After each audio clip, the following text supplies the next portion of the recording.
Monsieur le Président, le pays va mal. Il va très mal aujourd'hui.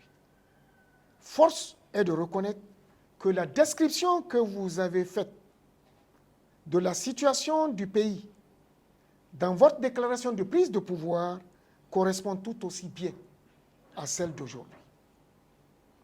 Et la répression n'est pas la solution.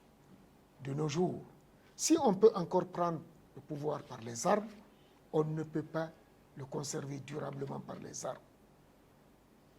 Les perspectives ne sont pas rassurantes quant à une issue pacifique et démocratique de la transition avec des bases institutionnelles et réglementaires enfin convenables et des élections ouvertes, transparentes, crédibles et globalement incontestables.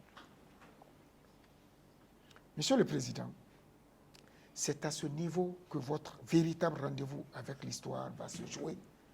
Pour le bonheur, pour le meilleur, ce que je souhaite, ou pour le pire.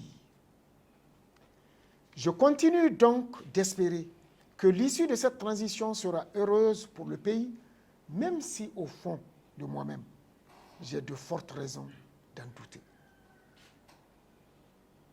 Monsieur le Président, au regard de la grave situation qui prévaut actuellement dans notre cher pays, des mesures urgentes s'imposent pour sortir de l'impasse si cela n'est pas encore déjà trop tard.